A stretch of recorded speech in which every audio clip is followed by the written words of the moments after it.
যদি কয় হ্যাঁ তাহলে করে, আর যদি কয় না তাহলে আগে করতো। তাইলে তার জবাবটা কি হবে? যে না, আমার বাবাই আগেও গরু চুরি করে নাই, এখনো করে না। তাহলে শুধু হ্যাঁ আর না দিয়ে জবাব দেওয়া যাইতেছে না। এই প্রশ্ন শোনার পরে ওই আলেম ব্যক্তির পায়ের উপরে অ্যাডভোকেট সাহেব পরে বলতেছে, হুজুর এতদিন মনে করছিলাম আমরা অ্যাডভোকেট সাহেবরাই মনে হয় অনেক কিছু জানি, আইন আদালতের পেশগুস মনে আমাদের চাইতে বেশি কিছু জানে না। এখন দেখলাম আপনি আমার মাথাকে প্রশস্ত করে দিয়েছেন। আপনি যে জবাব দিয়েছেন এই জবাব দেওয়ার মতন কায়দা আমার মতন অ্যাডভোকেটের নাই। ধরে বলেন ঠিক কিনা? এই জন্য কথাটা বুঝাইলাম, হাসির খোরাক দেই নাই। বুঝাইলাম যে অনেক সময় আপনারা কিছু জানেন না, হালকা পাতলা কিছু জানেন, সূরা ফাতিহা ভালো করে বলতে পারি না, কিন্তু কোরআন হাদিসের বড় বড় কথা নিয়ে আমরা গবেষণা করি, বড় বড় কথা বলে ফেলি, যেই কথার ভিতরে দেখা যায় অনেক ভুল হয়ে যায়। এই জন্য হক্কানি উলামায়ে কেরামের শরণাপন্ন ছাড়া আমরা নিজে নিজে তো পণ্ডিতি করতে যাব না। জোরে বলেন ঠিক কিনা? জোরে বলেন ঠিক কিনা? আর আমলগুলো হতে হবে সুন্নত তরিকায়।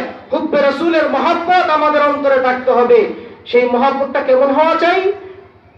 আপনি আমি রাসূলকে মহব্বত করতে পারি না, রাসূলকে ভালোবাসতে পারি না, যার কারণে রাসূলের সুন্নতে আমল ওঠে না। জোরে বলেন ঠিক কিনা? আমি রাসূলের জমানায় সেই ছোট্ট একজন 7 বছরের সাহাবীর সেই ঘটনাকে উল্লেখ করে আপনাদের দিমাগে ঢুকাই দিতে চাই যে কেমন আশিক রাসূল হওয়া দরকার, আর আমরা কেমন আশিক রাসূল হইছি, সেই আশিক রাসূল আমাদের হতে হবে।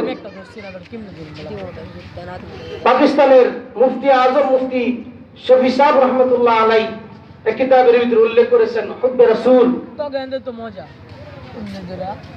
আল্লাহর পয়গম্বর মক্কা থেকে মদিনায় যখন হিজরত করে চলে গেলেন, মক্কা থেকে মদিনায় হিজরত করে যাওয়ার পরে সেখান থেকে বিভিন্ন জায়গা থেকে মানুষজন আসে, রাসূলের কাছে আসে, কালিমা পড়ে মুসলমান হয় আর রাসূলকে অনুসরণ করতে শুরু করছে। এর ভিতরে একজন সাহাবী তালহা ইবনে বরা, নামটা মনে রাখবেন, তালহা ইবনে বরা। তালহা হইল সাহাবীর নাম, ছোট্ট সাহাবীর নাম, বরা হইল তার বাবার নাম। ওই তালহা ইবনে বরা তিনি রাসূলের দরবারে আসেন, যান। দেখবেন ছোট বাচ্চা যদি থাকে না, তখন বাবা নামাজে গেলে বাবার আঙ্গুলি ধরে ধরে ছোট বাচ্চারাও নামাজে যায়। ধরে বলেন ঠিক কিনা? ওই তালহা ইবনে বরা জিজ্ঞেস করে, বাবা তুমি প্রতিদিন কোথায় যাও?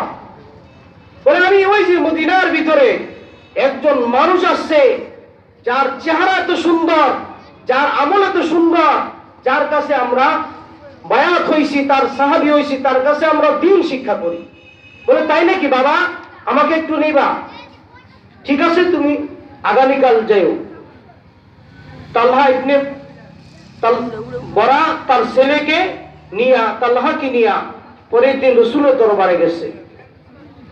রাসূলের দরবারে যাওয়ার পর রাসূলের একেবারে সামনে বসাইছে, আর তালহা রাসূলের দিকে তো একবার তাকাইছে, তো তাকাইছে, চক্ষু আর সরায় না। জোরে বল সুবহানাল্লাহ। আমার রাসূলকে আল্লাহ পাক এমন একটা চেহারা দিয়েছিলেন, যে চেহারার দিকে তাকাইলে 7 দিনের গুনাহ নিবারণ হয়ে যেত। সুবহানাল্লাহ। কালকে কই জোরে বলেন সুবহানাল্লাহ। রাসূলের চেহারার দিকে তাকাইলে 7 দিনের গুনাহ নিবারণ হয়ে যেত। এমন রাসূলের উম্মত, যেই পয়গম্বর রাস্তা দিয়ে হাঁটার সময় রৌদ্র প্রখর হয়ে গেলে মেঘের খণ্ড রাসূলের মাথার উপরে ছায়া দিত।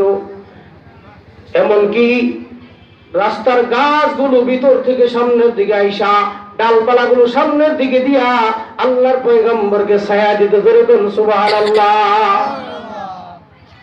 ওই পয়গম্বরকে দেখা তালহা ইবনে বরা তাশকিলিকে তাকায় রইছে। রাসূলের দরবার শেষ হওয়ার পরে সবাই যখন চলে গেল, বাবা সন্তানকে নিয়ে আসতেছে আর জিজ্ঞেস করে, বাবা আমার রাসূলকে দেখছো? বলে হ্যাঁ দেখছি। কেমন দেখলা? বলে বাবা এমন মানুষ আমি জীবনে আর কোনোদিন দেখি নাই। সুবহানাল্লাহ। কালকেই কইেন এমন মানুষ আর জীবনে কোনোদিন দেখি না। তালহা ডাক দিয়ে বলতেছে, বাবা গো, আমি তোমার পয়গম্বরকে দেখছি, মন বইরা দেখছি গো বাবা।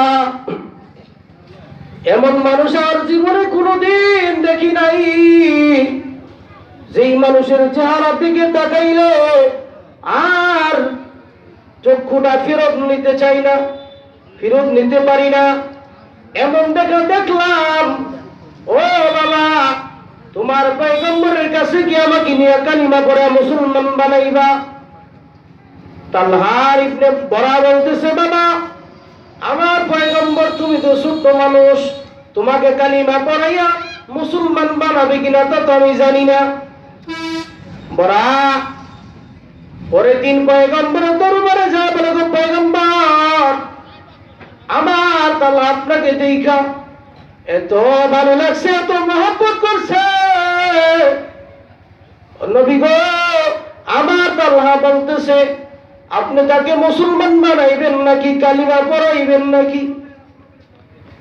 পয়গম্বর বলতেছে, রে বড়া, আমি আল্লাহর পয়গম্বর হয়ে দুনিয়াতে আসছি। ও বড়া, দিন ইসলামের ভিতরে কোনো ছোট বড় নাই গো।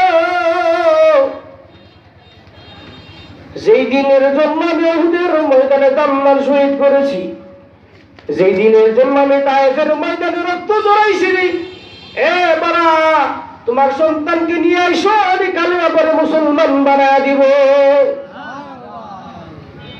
পরের দিন বড়া তার সন্তান তালহাকে নিয়ে গেছে, আর পয়গম্বর কালিমা পড়ে তালহাকে মুসলমান বানায় দিছেন। মাত্র 6-7 বছরের বাচ্চা পয়গম্বর তালহা তার বাবার সাথে রীতিমতো আল্লাহর পয়গম্বরের দরবারে আসা যাওয়া করে। একদিন হঠাৎ করে বড়া জিজ্ঞেস করে, ও নবী, আমার বাবার সাথে আমি আসি, আমার বাবাকে দেখি আপনি কত কিছু শিখান, কিন্তু আমাকে যে কিছু শিখান না। পয়গম্বর বলতেছে, তালহা রে, তুমি তো ছোট্ট মানুষ, তোমার উপরে কোনো শরীয়তের বিধান কোনো জারি হয় নাই, এই জন্য তোমাকে কিছু শিখাই না। তবে তার পূর্বে মনে রাখো, ও তালহা, আমি একজন নবী, আমি এমন একজন নবী, আমার অনুকরণ করার আগে তোমার বাবার চাইতে, তোমার মায়ের চাইতে তাম পৃথিবীর সমস্ত মানুষ থেকে যতক্ষণ পর্যন্ত আমি নবীকে ভালোবাসতে পারবা, এ তালহা, ততক্ষণ পর্যন্ত তুমি কামেল মুমিন হইতে পারবা না। পয়গম্বর আয়াত শুনায়া দিলেন, কুল ইন কুনতুম তুহিব্বুনাল্লাহ ফাত্তাবিউনি ইউহিব্বুকুমুল্লাহ ওয়া ইয়াগফির লাকুম যুনুবাকুম ওয়াল্লাহু গফুরুর রহিম। আর বলতেছে, তালহা রে, ও তালহা, যতক্ষণ পর্যন্ত তোমার জানের চাইতে আমাকে ভালোবাসতে না পারবা, ততক্ষণ পর্যন্ত তুমি কামেল মুমিন হইতে পারবা না। এবার তালহা বলে, নবী, নবী গো, আপনি কি মনে করছেন আমি ছোট্ট মানুষ দেখে আপনাকে বেশি ভালোবাসি না? না না না গো নবী, আমি বড় আপনাকে অনেক ভালোবাসি। পয়গম্বর বলে, তালহা রে, ও তালহা, মুখে স্লোগান দিয়া আশিকে রাসূল দাবি করলেই হবে না, বাস্তব প্রমাণ দেখাইতে হবে। তালহা বলে, পয়গম্বর, কিভাবে বাস্তব প্রমাণ দেখাইবে একটু বলেন। পয়গম্বর বলতেছে, তালহা, যদি আমার ভালোবাসার প্রমাণ তুমি দিতেই চাও, এই নাও তরবারি হাতে দিলাম, এই তরবারি দিয়া তোমার বাবার মাথার থেকে কল্লাটা আলাদা করে ফেলবা। বিষয়টা সহজ না কঠিন? ইব্রাহিমকে ডাক দিয়া বলে, আল্লাহ, এই ইব্রাহিম, তুমি যদি আমি আল্লাহকে মহব্বত করো, আল্লাহকে বেশি ভালোবাসো, তাহলে তোমার সন্তান ইসমাইলের কল্লায় ছুরি চালায়া দাও, তাহলে আমি আল্লাহর ভালোবাসা প্রকাশ পাবে। জোরে বলেন ঠিক কিনা? তাহলে ইব্রাহিম আলাইহিস সালাম নিজের সন্তানের উপরে ছুরি চালাইছেন, আর আমার এই ছোট্ট জ্ঞানে মনে হয় তার চাইতে বড় বিপদে ফেলাইয়া দিছে পয়গম্বর তালহাকে। কারণ সন্তান হয়ে বাবাকে কল্লা উড়ে দেওয়াটা বড় কঠিন। জোরে বলেন ঠিক কিনা? তালহা মুহূর্তের ভিতরে তরবারিটা হাতে নিয়ে দাঁড়ায় গেছে। একবার আমার মায়ার নবী তৈয়র নবী রাহমাতুল্লিল আলামিনের চেহারার দিকে একবার তাকায়, একবার বাবার দিকে তাকায়, আর মনে মনে সিদ্ধান্ত নিতেছে কি করব। শেষ পর্যন্ত সিদ্ধান্ত নিল আমার বাবার কল্লাটাই আলাদা করে দিব। বাবা যখন দেখতেছে বেতিষ্ঠ অবস্থা, সন্তান আমার কর্তান ফেলাইয়া দিবে, বাবা এবার দৌড় শুরু করছে সামনের দিকে। বাবা সামনের দিকে দৌড়ায়, তালা পিছনে পিছনে বাবার কল্লা উড়াইবার জন্য সামনের দিকে দৌড়ায়। এবার দৌড়তে দৌড়তে যখন একেবারে নিকটবর্তী হয়ে গেছে, মুহূর্তের ভিতরেই তালহা বাবার কল্লা হালায়া দিবে। এমত অবস্থায় পয়গম্বর ডাক দিয়া বলতেছে, রে তালহা দাঁড়াও, জোরে কোন সুবহানাল্লাহ। ও তালহা, আমি পয়গম্বর তোমাকে পরীক্ষা করলাম, পরীক্ষার ভিতরে তুমি 100তে 100 নাম্বার পাওয়া গেছো। জোরে কোন সুবহানাল্লাহ। তামাম মদিনাবাসী ভিতরে আলোড়ন সৃষ্টি হয়ে গেল। এই ছোট মাসুম বাচ্চা তালহা নবীকে অনেক ভালোবাসে। নবী আমার তালহাকে বুকে জড়ায়া চোখের পানিগুলো ছেড়ে দিয়ে আদর করে বলে, তালহা আমি বুঝতে পারি নাই তুমি আমি মুহাম্মদকে এত ভালোবাসো। ও তালহা, আমি তোমার প্রতি সন্তুষ্ট হয়ে গেলাম, আমার আল্লাহ তোমার প্রতি সন্তুষ্ট হয়ে যাবে। এভাবে যার মদিনার পয়গম্বর তালহাকে বেশি আদর করে, যার কারণে মদিনার সমস্ত সাহাবীরা, সমস্ত লোকেরা সবাই তালহাকে আদর করে।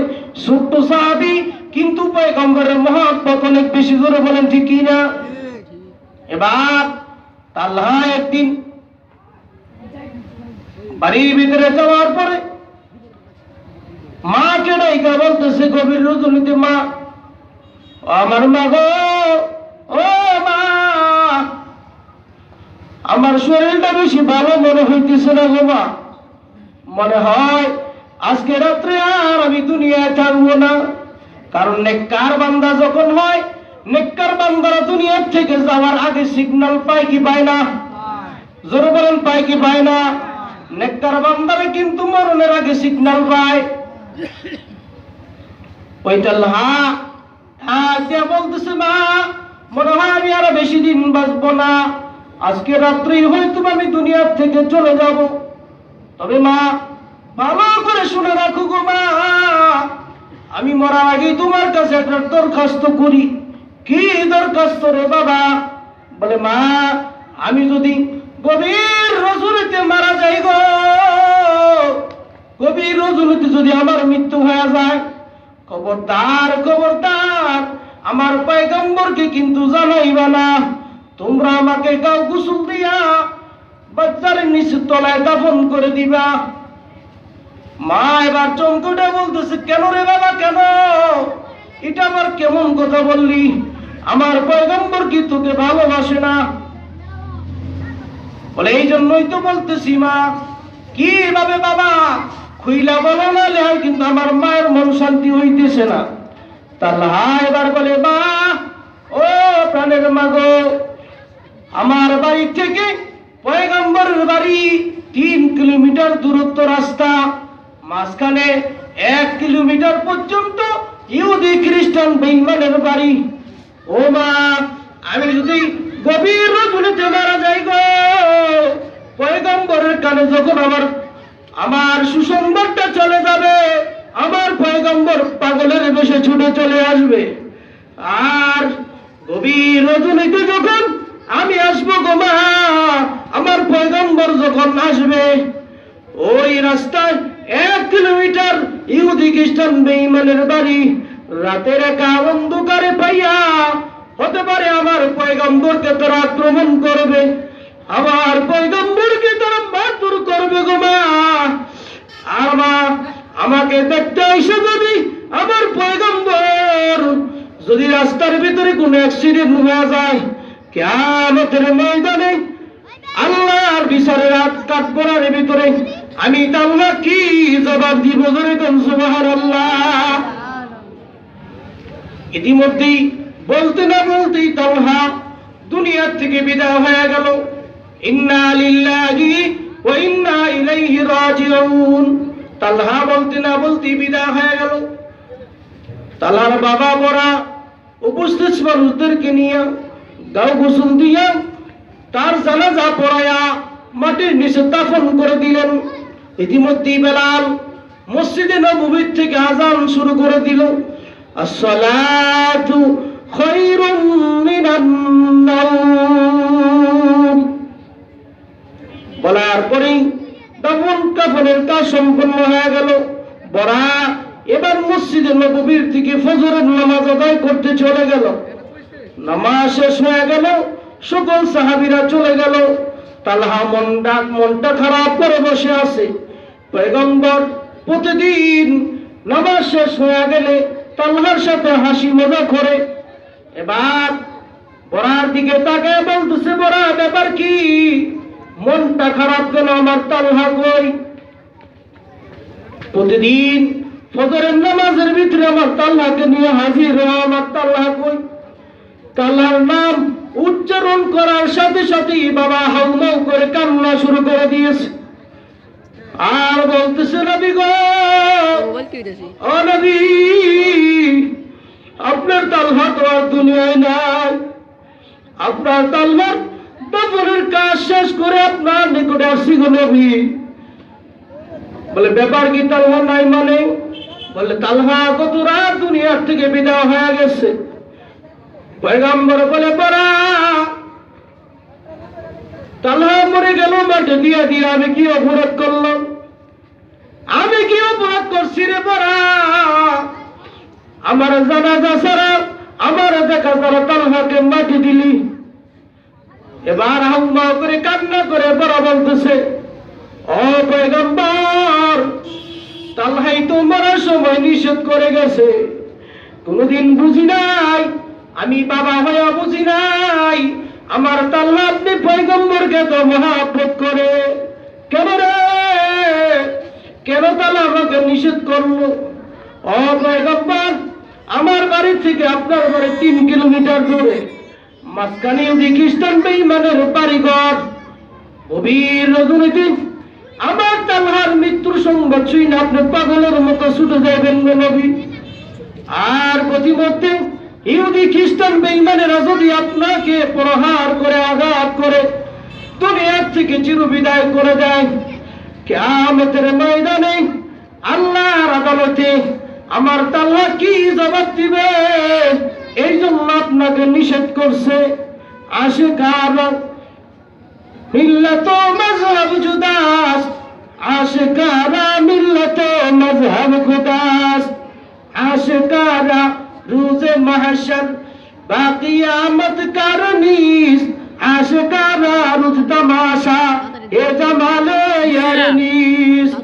আশিকারে কয়, ও দুনিয়ার মুসলমান ইমানদার, আশিকাকে বলে ভালো করে শুনে না। তালহার এই বৃত্তান্ত শোনার পরে পয়গম্বর ডাক দিয়া বলেন, আমার সাহাবীরা রে, চলো চলো আমার সাথে চলো, আমি তালহার কবর জিয়ারতে যাব।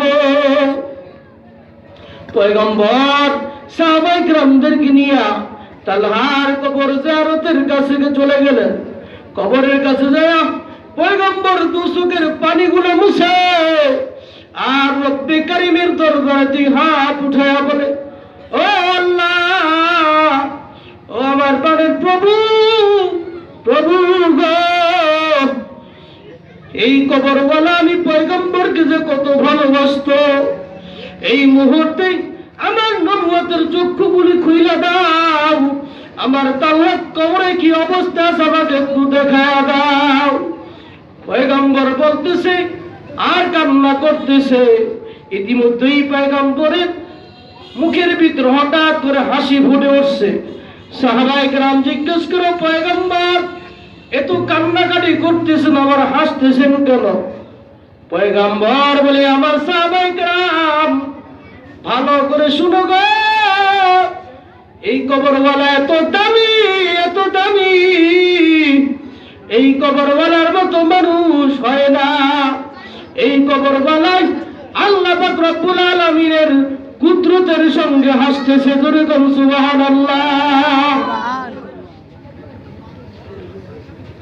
তালহা আল্লাহ পাক রব্বুল আলামিনের ফেরেশতাদের সাথে হাসাহাসি করতেছে। পয়গম্বর দেখা শান্ত পাইলেন। এই ঘটনার দ্বারা এই হাসির খোরাক নয় গো মুসলমান, পয়গম্বরকে ছোট্ট সাহাবী কত ভালোবাসতো। একটু জানতে চাই, এই পরিমাণ ভালোবাসা আপনার আমার ভিতরে আছে নাকি? আছে? নাই। এজন্য এই ভালোবাসা আমাদের ভিতরে যতক্ষণ পর্যন্ত সৃষ্টি না হবে, এজন্য পয়গম্বর তো স্পষ্ট বলেই গেছেন, লা ইউমিনু আহাদুকুম হাত্তা আকুনা হাব্বা ইলাইহি মিন ওয়ালিদিহি ওয়া ওয়ালাদিহি ওয়ান নাসি আজমাইন। ও আমার মুসলমান ইমানদারেরা, আল্লাহর পয়গম্বর বলেন, ও আমার উম্মতের দল, যতক্ষণ ওই সময় পর্যন্ত তুমি কামেল মুমিন হইতে পারবা না, যতক্ষণ পর্যন্ত আমি পয়গম্বরকে তোমার পৃথিবীর ভিতর সব কিছুর চাইতে তুমি আমাকে ভালো না বাসবা, তোমার জানের চাইতেও ভালো না বাসবা, ততক্ষণ পর্যন্ত তুমি কামেল মুমিন হইতে পারবা না।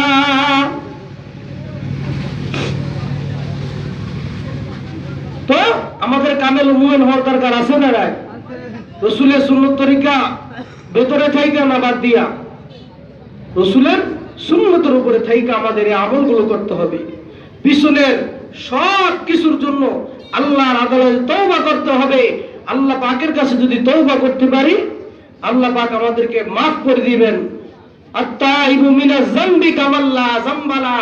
আল্লাহ পাক রব্বুল আলামিন বলেন, হাদিসে কুদসির ভিতরে নবী বলেন যে কোন বান্দা যদি আল্লাহর আদালতে তওবা করে, সে এমন হয়ে যায় সে কোনোদিন গুনাহই করে নাই। জোরে বল সুবহানাল্লাহ। আরে আল্লাহ তো দয়ালু। লা তাকনাতু মির রাহমাতিল্লাহ, ইন্নাল্লাহা ইয়াগফিরু যুনুবা জামিআ, ইন্নাহু হুয়াল গফুরুর রহিম। আল্লাহ পাক ডাক দিয়ে বলতেছে, আমার বান্দা বান্দীরা, দুনিয়ার জমিনে যাওয়ার পরে যতই তুমি গুনাহ করো না কেন, যতই তুমি অপরাধ করো না কেন, ও বান্দা বুঝা রাখো, চাই না রাখো, তোমার অপরাধের চাইতে তুমি যদি পার পরিমাণ গুনাহ করে ফেলো বান্দা, আমি আল্লাহর রহমতের পার তোমার গুনার চাইতে বড়। আমার রহমত থেকে তুমি নৈরাশ হও না, রহমত থেকে নৈরাশ হওয়া যাবে না। আমি এমন একজন আল্লাহর গোলাম যে আল্লাহ পাক রব্বুল আলামিন তামাম পৃথিবীর সমস্ত মাখলুকাতের কথা শুনেন, কথা বুঝেন, তাদের সকলের একসাথে সমস্যাগুলো সমাধান করতে পারেন। তিনি হলেন আমাদের আল্লাহ। 2 মিনিটই শেষ করে দিন। হাকিমুল উম্মত মুজাদ্দিদ মিল্লাত মাওলানা আশরাফ আলী থানভী রাহমাতুল্লাহ আলাইহি কিতাবের ভিতরে লিখছেন, এক এলাকায় বান্দরের উৎপাত শুরু হয়ে গেছে, যার কারণে জনমানব বসবাস করতে পারতেছি না। তাদের চুলা চাকি ভেঙে ফেলে তাদের বিভিন্ন জিনিস নিয়ে যায়। এলাকার সব মানুষ মিলা তাদের বুজুর্গানে দিনের কাছে অভিযোগ করছে যে আমরা বান্দরে জ্বালা থাকতে পারি না, কি করব? বুজুর্গ পরামর্শ দিলেন, বান্দরের চারপাশে তোমরা জঙ্গলের চারপাশে আগুন জ্বালায় দাও, আর বান্দরগুলোকে পুড়ে মাইরা ফেলো। এবার বুজুর্গের ওয়ার্ডের পায়া জঙ্গলের চারো কিনারে আগুন ধরে দেওয়া হয়েছে। আগুনগুলো জ্বলতেছে, বান্দরগুলো এক এক করে চাপতেছে, চারপাশ দিয়া যখন আগুনগুলো সামনের দিকে চাপতেছে, আর বান্দরগুলো এক এক করে মধ্যখানে অবস্থান করতেছে।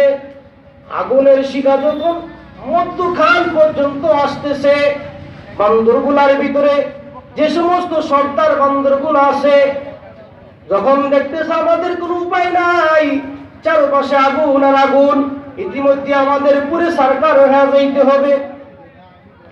তারা ইতিমধ্যে সমস্ত বান্দরগুলা আর সমস্ত নেতা লিডার বান্দরগুলা সহ আসমানের মালিকের কাছে, রব্বের জলিলের কাছে এইভাবে দুইটা হাত তুলে চোখের পানিগুলা ছেড়ে দিয়েছে আর কান্না করে বলতেছে, রব্বুল কারীম, আর কোনদিন আমি তোমার মাখলুকদেরকে কষ্ট দিব না, আর তোমার মাখলুককে আমরা যন্ত্রণা দিব না। ওই তো আগুন আসতেছে, আমাদেরকে পুরা মাইরা ফেলবে গো আল্লাহ। এই মুহূর্তে আগুন থেকে আমাদেরকে রেহাই করো, জীবনে কোনোদিন তোমার মাখলুক গুলারে কষ্ট দিব না। এইভাবে চোখের পানি ছেড়ে দিয়া আল্লাহর আদালতে কান্নাকাটি করার সঙ্গে সঙ্গে আসমান থেকে অজস্র তারাই বৃষ্টি বর্ষণ হইয়া সমস্ত আগুনগুলো নিভে গেছে। জোরে কোন সুবহানাল্লাহ। উপস্থিত মানুষগুলো সিদ্ধান্ত নিল যে বান্দরগুলাকে আর মারা যাবে না, কারণ যেই বান্দরের কথা আল্লাহ শুনে সেই বান্দরগুলাকে আর মারা যাবে না। আমি বুঝাইতে চাইলাম রে মুসলমান, ওই বান্দরের কথা যদি আল্লাহ শুনে তাদেরকে আগুন থেকে মুক্তি দিতে পারে, আমরা যদি সে আল্লাহর কাছে পিছনের অপরাধের কথা ক্ষমা চাই, তাহলে সে আল্লাহ আমাদেরকে জাহান্নাম থেকে মুক্তি দিতে পারে কি পারে না? ধরে বলেন, পারে কি পারে না? আজকের মাহফিলের শেষ পর্যন্ত থাইকা আল্লাহর আদালতে তওবা কইরা দুচোখের পানি ফালায়া জীবনের পিছনের সব গুনাহগুলো ক্ষমা চাইয়া আল্লাহর আদালত থেকে আমরা মুক্তি নিয়া জান্নাতবাসী হয়ে বাড়িতে যাইতে চাই। রাজি আছেন নাকি? সবাই রাজি? দেখি কারা রাজি না। ও দেখছেন নাই? আল্লাহ আমাদের সকলকে আজকের মাহফিল নাজাতের উসিলা করে হেদায়েত প্রাপ্ত বানায় আমাদেরকে বাড়িতে ফেরার তৌফিক দান করেন। ওয়া আখিরু দাওয়ানা আলহামদুলিল্লাহি রাব্বিল আলামিন। আলহামদুলিল্লাহ।